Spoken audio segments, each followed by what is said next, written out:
دلیل کے طور پر میں کتاب پیش کرنے لگا ہوں مسلک اہل حدیث کی معتبر شخصیت. آ جائے گا مولوی صاحب ابھی تو ابتدا ہے مولانا, کیا سمجھتے ہیں, آگے دیکھتے, ابھی تو شروع ہی نہیں ہوا. صراط مستقیم مصنف شاہ اسماعیل دہلوی, غیر مقلد وہابی حضرات کا پیر و مرشد, ان کا بہت بڑا مولوی اور ان کے مسلک کا سرخیر. اس کتاب کے اندر شاہ اسماعیل دہلوی نے میرے رسول اکرم فخر دو عالم کی بارگاہ میں ایسے لفظ استعمال کیے ہیں کہ میں سمجھتا ہوں کہ ایک مسلمان سادہ سا علم رکھنے والا, میں قسم کھا کے کہہ سکتا ہوں کہ ایسا عام سا مسلمان بھی ایسے لفظوں کو بولنا تو کجا وہ سننا بھی گوارا نہیں کرتا. اور اگر مجھے بارگاہ رسالت میں آپ کا تحفظ اور ان بےادبوں اور گستاخوں کی گستاخیوں کا اظہار مقصود نہ ہوتا تو میں کبھی یہ لفظ اپنی زبان پر نہ لاتا. وہ عبارت کیا ہے سنیے, یہ دیکھیے کتاب صراط مستقیم شاہ اسماعیل دہلوی, اس کا پیج نمبر ہے 118. اس میں شاہ اسماعیل دہلوی صاحب نماز کے اندر آنے والے وسوسوں کے بارے میں بحث کرتے ہوئے وہ لکھتے ہیں کہ زنا کے وسوسے سے اپنی بیوی کی مجامعت کا خیال بہتر ہے. نماز میں زنا کا وسوسہ آئے تو اس سے بہتر ہے کہ اپنی بیوی کا خیال آ جائے. اور شیخ یا اسی جیسے اور بزرگوں کی طرف خواہ وہ جناب نبی پاک ہی کیوں نہ ہو, اپنے خیال کو لگا دینا اپنے بیل اور گدھے کی صورت میں ڈوبنے سے برا ہے. میں پھر یہ کہنا چاہوں گا, ایک عام سا مسلمان جس کے دل میں ایمان کا ذرہ موجود ہے وہ ان لفظوں کو سنے کہ نماز میں نبی کا خیال گدھے کے خیال کے برابر نہیں, اس سے بھی برا.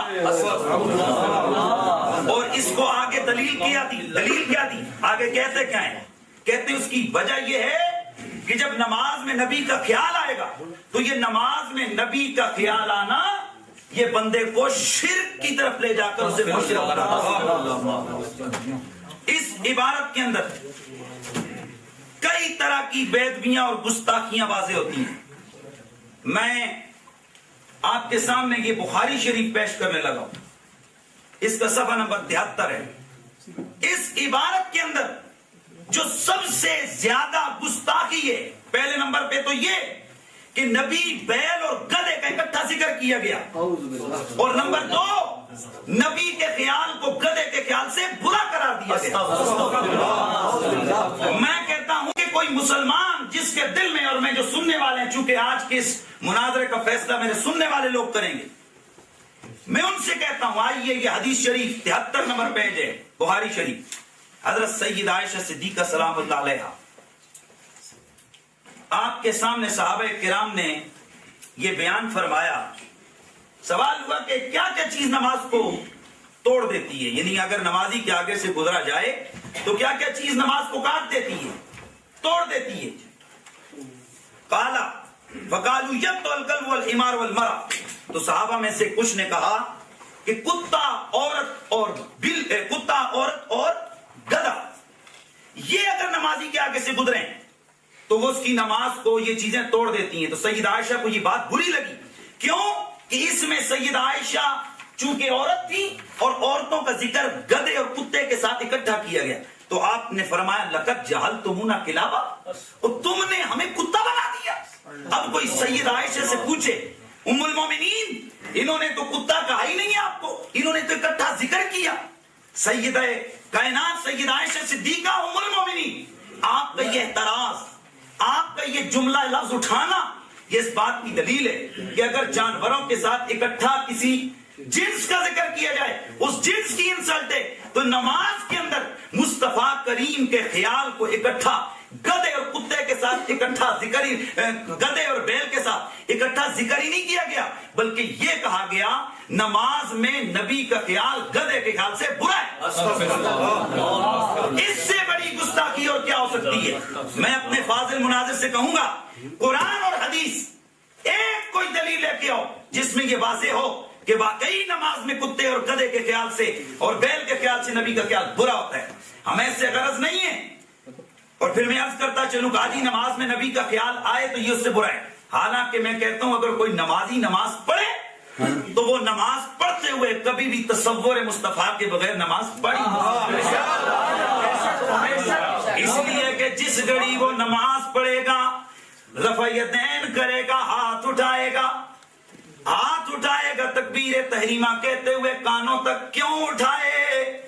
وہ کہے گا اس لیے کہ رسول نے اٹھائے ہیں.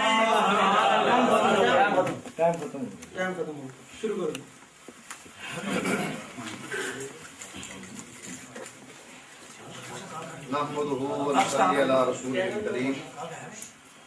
أما بعد فأعوذ بالله السميع العليم من الشيطان الرجيم. بسم الله الرحمن الرحيم. یہ کتاب دے دینا ذرا مفتی صاحب جو آپ نے حوالہ پیش کیا ہے. قل هو الله أحد الله الصمد لم يلد ولم يولد ولم يكن له كفوا أحد.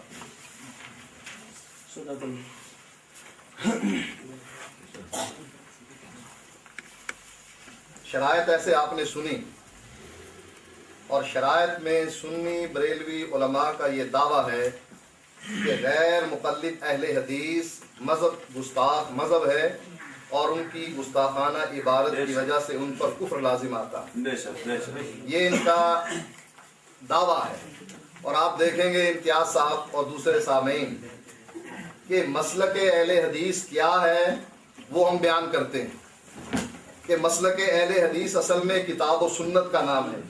مسلک اہل حدیث کسی شخصیت کا نام نہیں. یہاں بات ہو رہی ہے کہ اہل حدیث مسلک کو انہوں نے گستاخ ثابت کرنا ہے. ہماری کتابوں میں سے اور ان کی کتابوں میں سے ہم یہ بات ثابت کرتے ہیں کہ مسلک اہل حدیث صرف کتاب و سنت کا نام ہے اور پورے مناظرے میں ایک جگہ پر بھی مسلک اہل حدیث کو یہ گستاخ ثابت نہیں کر سکے. بہت شور سنتے تھے پہلو میں دل کا چیرا تو ایک قطرہ خون بھی نہ نکلا. سبحان اللہ سبحان اللہ ماشاءاللہ. جو کتاب حضرت صاحب نے مسلک اہل حدیث کے بارے میں یہ سن لیں, یہ فتاوی علماء اہل حدیث ہے ہمارے سامنے. واپس کرو ابھی ایک منٹ ابھی دے. مسلک اہل حدیث کا بنیادی اصول صرف کتاب اللہ اور سنت رسول اللہ صلی اللہ علیہ وسلم ہے. رائے قیاس اجتہاد اور اجماع یہ سب کتاب اللہ اور سنت رسول کے ماتحت ہیں. ارشاد خداوندی ہے اتبعوا ما انزل الیکم من ربکم ولا تتبعوا من دونہ اولیاء. اصول کی بنا پر اہل حدیث کے نزدیک ہر ذی شعور مسلمان کو حق حاصل ہے کہ وہ جملہ افراد امت کے فتاوی اور ان کے خیالات کو کتاب و سنت پر پیش کرے. اگر موافق ہوں تو سر آنکھوں پر تسلیم کرے ورنہ ترک کر دے. یہ ہے مسلک اہل حدیث. فتاوی علماء اہل حدیث جلد نمبر 2 اور صفحہ نمبر 12. یہ ہے فتاوی ثنائیہ. ابھی دیتے ہیں یار چوری پکڑی کے بارے میں اور مسلک اہل حدیث کے بارے میں ان کی وضاحت بھی بالکل عیاں ہے کہ مسلک اہل حدیث کتاب و سنت کا نام ہے. اب آئیے اس حوالے کی طرف جو چاہے تیرا حسن کرشمہ ساز کرے. ہیوں کو شیعہ بنا دو اور شیعوں کو ہیے بنا دو. یہ جو چاہے تیرا حسن کرشمہ ساز کرے یہ ان کی کتاب ہے جن سے انہوں نے حوالہ پڑھا ہے. اس کے ابتدا میں ہی یہ بات لکھی ہوئی ہے کہ پہلا باب تو شاہ اسماعیل کا ہے, دوسرا تیسرا چوتھا باب عبدالحی لکھنوی کا ہے. عبدالحی کا ہے. دیوبندیوں کی کتاب پیش کر کے اہل حدیث پر ثابت کرنا چاہتے ہیں کہ اہل حدیث جو ہے مسلک جو ہے گمراہ مذہب ہے, مسلک ہے. یہ دیکھیے یہ بہتان ہے بالا, یہ لے لیجئے. یہ تقویت مولانا اسماعیل اور تقویت الایمان یہ قادری رضوی کتب خانے سے شائع ہوئی ہے اس کے صفحہ نمبر 47 پر بھی یہ بحث ہے کہ یہ کتاب دیوبندیوں کی ہے یا اہل حدیثوں کی ہے. یہ مناظرہ جھنگ میرے پاس پڑا ہے جو بریلویوں اور دیوبندیوں کے درمیان ہوا. ایک طرف حق نواز صاحب تھے اور دوسری طرف ان کے اشرف سیالوی صاحب تھے. وہاں بھی یہی عبارت پیش کی گئی. اب یہ دیکھیے یہ عبارت دونوں فریق وہاں مانتے ہیں, کہتے ہیں یہ مناظرہ جھنگ ہے. کہتے ہیں یہ عبارت مولانا اسماعیل دہلوی یا سید احمد بریلوی یا مولانا عبدالحی کسی کی بھی ہو, ہمیں اس کی تعیین سے غرض نہیں, ہمیں صرف اس سے غرض ہے کہ علماء دیوبند کی ایک مسلمہ کتاب. کہاں گئی وہ صراط مستقیم دو ذرا؟ نہیں اپنے والے. علماء دیوبند کی ایک مسلمہ کتاب. انہوں نے کہا اس پر بحث نہیں کہ شاہ اسماعیل کے پہلے باب میں ہے یا عبدالحی کے دوسرے اور تیسرے باب میں ہے. کہتے ہیں کہ شاہ یہ ہمیں صرف اس سے غرض ہے کہ علماء دیوبند کی ایک مسلمہ کتاب کے اندر ایک طرف سرکار کے خیال اور تصور کو رکھ کر دوسری طرف اس کے مطابق گدھے اور بیل کے تصور اور خیال کو ذکر کیا گیا ہے. یہ کتاب کس کی ہے؟ سید احمد کی. اس کے پہلے باب کو لکھنے والا, ترجمہ کرنے والا, اس کی زبان کو نقل کرنے والا, پہلا باب لکھا ہے شاہ اسماعیل نے, باقی باب لکھے ہیں عبدالحی نے. جو عبارت اس نے پیش کی ہے وہ عبدالحی کی عبارت میں موجود ہے جو پکا دیوبندی تھا. اور اس کے بارے میں شاہ اسماعیل کے بارے میں بھی یہ عبارت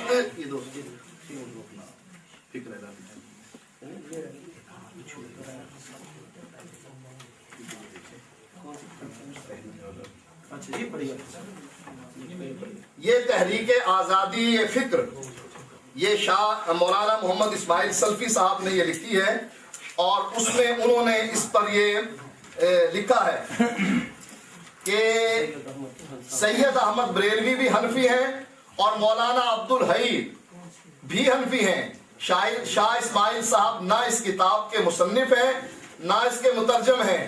وہ کہ تاجر کتب حضرات کی ہوش ہوتی کہ انہوں نے شہرت کی وجہ سے کتاب پر خاموش.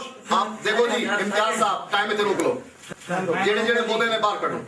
آپ اس وقت بولے تھے, ہم نے بولے ہم ماشاءاللہ الحمدللہ کہا تھا ہم نے. ماشاءاللہ الحمدللہ. آئندہ آپ کتنے یہ معاون اور مناظر بات کر رہے ہیں, پیچھے سے بول رہے ہیں. نہیں کوئی نہیں بولا پیچھے سے. کیسے آپ کام صاف کروائے, آپس میں بات ہو رہی ہے کہ یہ کوئی تعلی ہو رہی ہے. آپ نے کیا تو اس وقت آپ کو یاد دیا ہے آپس میں ابھی مناظرہ آپ نے خراب کرنا ہے, ہم نے مناظرہ خراب نہیں ہونے دینا. اچھا بات سنا ادھر ایک منٹ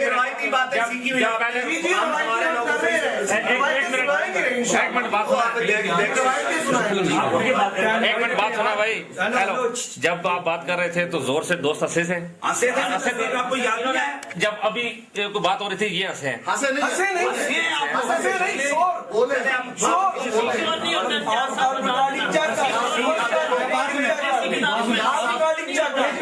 امتیاز صاحب بات سنیں, یا یہ سبحان اللہ الحمدللہ اللہ اکبر ماشاء اللہ دونوں طرف سے ختم کر دیں. آپس میں جیسے وہ بول رہے تھے میری گفتگو کے درمیان بولیں گے نہیں. جب آپ بول رہے تھے جس وقت وہ گفتگو کر رہے تھے تو آپ دونوں آپس میں مشورہ کر رہے تھے. ہم شور نہیں کر سکتے, آپ شور نہیں کر سکتے, شور نہیں کر سکتے. بات سنو, صدر مناظر بول سکتا ہوں.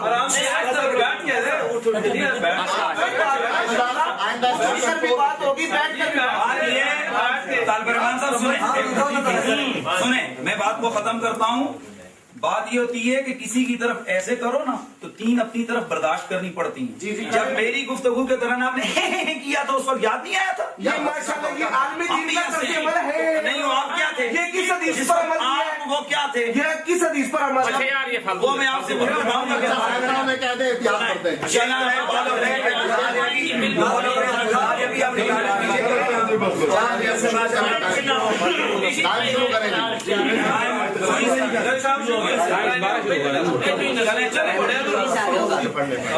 وہیں سے شروع ہوگا نا. اب اس میں اس میں انہوں نے یہ بات لکھ دی کہ شاہ صاحب کے نام اور اہل حدیث ہونے کی وجہ سے جماعت اہل حدیث بدنام ہو گئی، حالانکہ اس میں ان کا کوئی قصور نہیں تھا۔ یہ ہماری کتاب لکھی جا چکی ہے، پہلے ہی دیوبندیوں نے مانا کہ یہ ہماری کتاب ہے، حق نواز جھنگوی نے انکار نہیں کیا، اور بریلویوں نے بھی کہا کہ یہ دیوبندیوں کی مسلمہ کتاب ہے، دیوبندیوں کی کتاب اٹھا کر ہمارے ذمہ لگا۔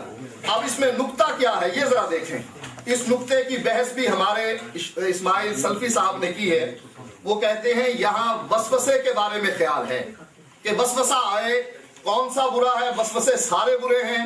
گدھے کا وسوسہ آئے گا وہ بھی برا ہے، اگر نماز میں چونکہ اللہ کے ساتھ تعلق ہے، بندگی ہے، اس میں نبی کا وسوسہ آئے تو وہ کہتے ہیں زیادہ برا ہے۔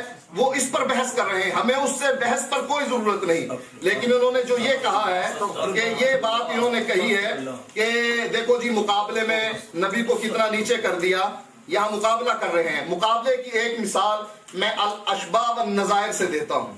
کہتے ہیں لو نظر المصلی الی المصحف وقرأ منہ فسدت صلاۃہ، اگر کوئی نمازی قرآن کو دیکھے اور پڑھے اس کی نماز فاسد ہو جائے گی۔ لا الہ فرج امرات بشہوت، اور شہوت کے ساتھ کسی عورت کی فرج دیکھے تو اس کی نماز باطل نہیں ہوگی۔ قرآن کا مقابلہ عورت کی فرج سے کروا دیا۔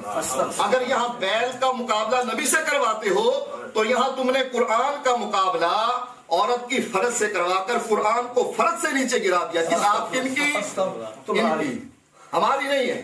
لہذا یہ جو بات انہوں نے کہی ہے، یہ ہے میرے ہاتھ میں بہار شریعت، کتاب دے دو بسم اللہ۔